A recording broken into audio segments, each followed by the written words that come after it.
हस्तिनापुर में बुलवाने के बाद में अंधे धृतराष्ट्र को पुत्र मोह हो गया और दुर्योधन के कहने पर यह परामर्श किया कि पांडवों को अलग कर दिया जाए। न्यारे साजे का नंबर आया तो पांचों भाई पांडवों को खाली जगह बताई जिसका नाम था खांडप्रस्थ। आज खांडप्रस्थ में जो पांडव का पुराना महल था उसमें से जो भी सामान था पांडव निकालकर और द्रौपदी के स्वयंवर में जो दहेज मिला था उसे ले जा करके हस्तिनापुर से 36 कोस दूरी खांडप्रस्थ में चौड़े मैदान में ऊसर में रख ली। भगवान कन्हैया साथ में थे। कन्हैया ने कहा पांडवों तुम्हें कितने बड़े गांव की जरूरत है, कितने बड़े राजमहल की जरूरत है, परकोटा खींचो। आज अर्जुन ने अपना गांडीव धनुष लेकर के धनुष की नोक से परकोटा खींचा। खींचने के बाद में कृष्ण ने देवराज इंद्र का आवाहन किया और कहा इन प्यारे पांडवों के लिए, अपने पुत्रों के लिए एक नगर बसा।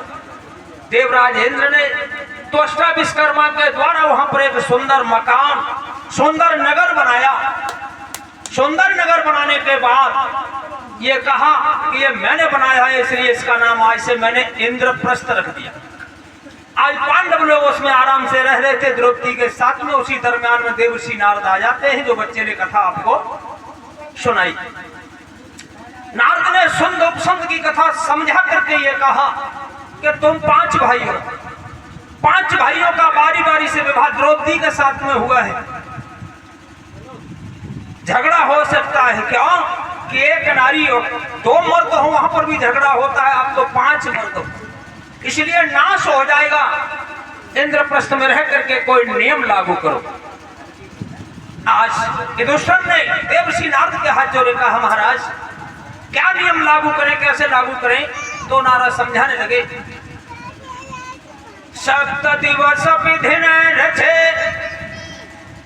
अरे बटवारा लेहु करवाए, एक एक दिन तुम सब रहो बाकोरे लेहु नियम बना।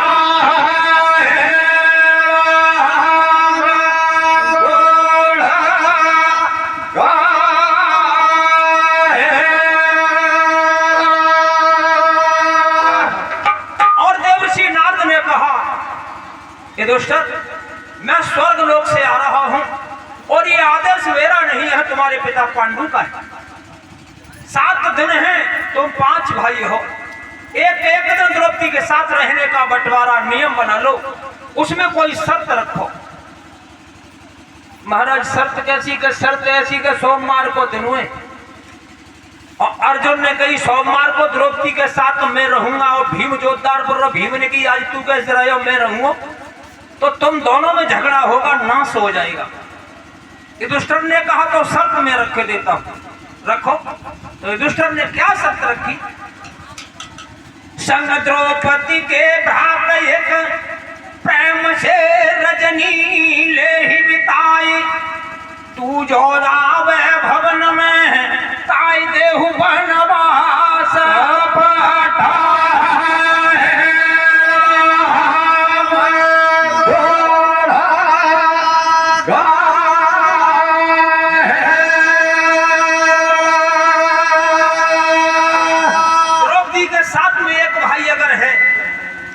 दूसरा चाहे धोखे से आ जाए तो उसको 12 वर्ष के लिए वनवास के रूप में रहना होगा, अपने नगर को छोड़कर 12 वर्ष व्यतीत करेगा वो।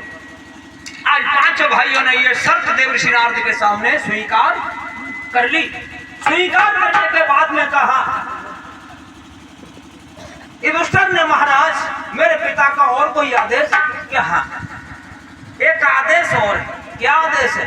कि तुम्हारे पिता ने कहा है कि मैंने विश्व विजय की, सारी पृथ्वी को जीत करके अपने भाई धृतराष्ट्र के हवाले कर दिया, लेकिन मेरी इच्छा थी एक राजसूय यज्ञ करने की, लेकिन बेटा मैंने राजसूय यज्ञ नहीं कर पाई। अब मेरे बेटा पांडव सब लायक हैं कि दूसरे से कह देना कि स्वर्ग छोड़ करके मुझे वैकुंठ मिलेगा अगर पृथ्वी पर वो एक राजसूय यज्ञ कर ले तो। आज इतना आदेश देकर के देवर्षि नारद चले जाते हैं और हुआ क्या? क्या हुआ?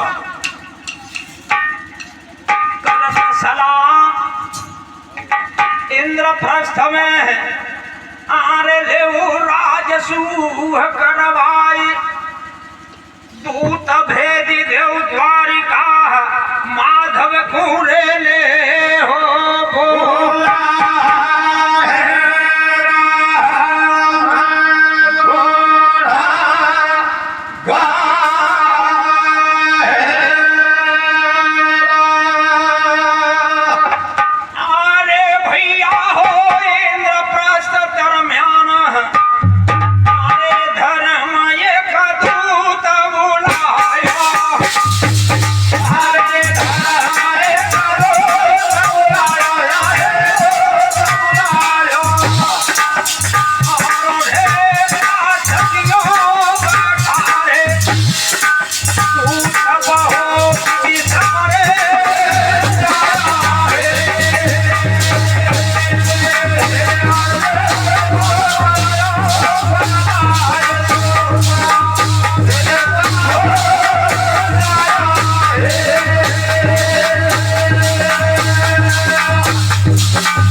बलराम चारों देश सभा में विराजमान है। घोड़े से जैसे नौकर कूदा उग्रसेन ने हाथ का झाला दे दिया। आज दूत ने जाकर सिर झुकाया। महाराज ने पूछा कहां से आए हो, कोई संदेश लाए हो? आज दूत ने सिर झुका कर कहा महाराज संदेश है, इंद्रप्रस्थ में रही व्यवहारे पांडव त्यारे नातेदार,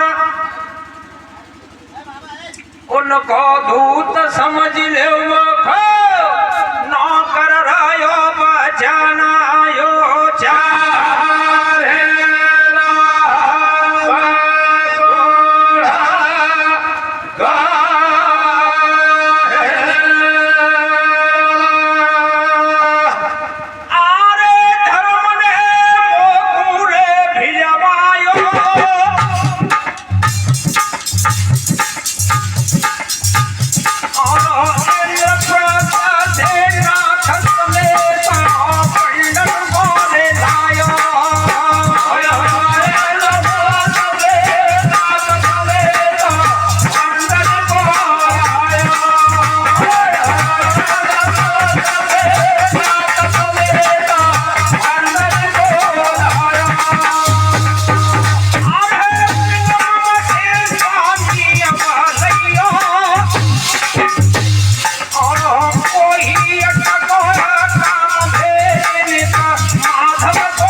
महाराज उग्रसेन अपने पिता वसुदेव आदि से आज्ञा लेकर के दूत के साथ में चले।